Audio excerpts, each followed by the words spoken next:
presented by Santosh Prem Entertainment.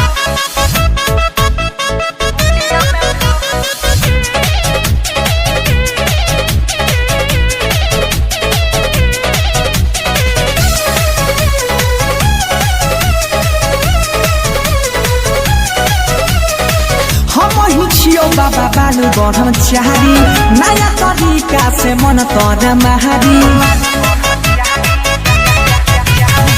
हम ही छियै बाबा बालू बढ़म चारी नया तरीका से मन तर महारी एक बारी में भगाई देबो दुख।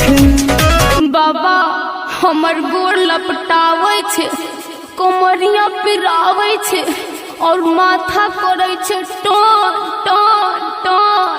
हाँ तो इसका मंत्र मेरे पास है ना, जैसे जैसे बीत करेंगे या मंत्र पढ़ेंगे वैसे वैसे बीत करना है या मंत्र भी पढ़ना है, ठीक है? तो मंत्र बोलिएगा जजमान।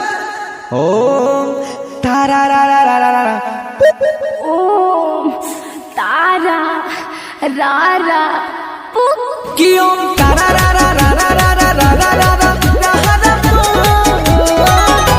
पकड़ा लेके छाउरी के कुटिया में ढूक, पकड़ा लेके छाउरी के कुटिया में ढूक, पकड़ा लेके चल मेरे कुटिया में ढूक, अरे ढूक।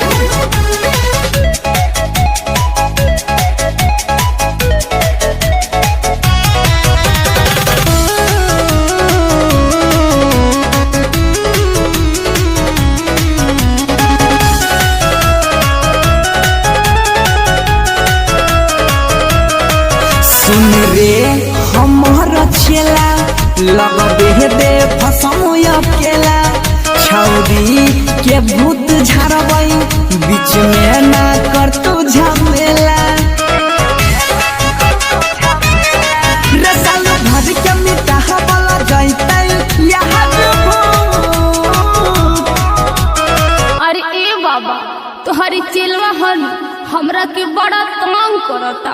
इसका भी इलाज है ना हमारे पास, चलवा तो हमरे है। अरे ए बाबा ऐसे ही अपन कृपा बनौले रहे कि हम हमेशा टन टन करी। क्यों तारा रा रा रा रा रा रा रा रा रा पकड़ा लेके छौरी के कुटिया में ढूक, पकड़ा लेके छौरिया के कुटिया में ढूक, पकड़ा लेके चल रे कुटिया में ढूक।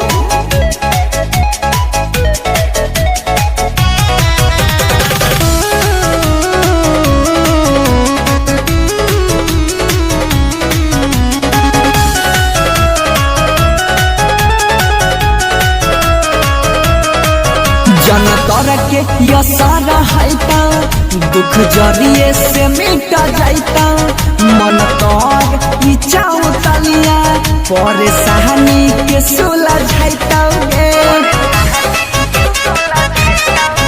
जरिए से मिट जाइता सब दुखबा मिलत सुख।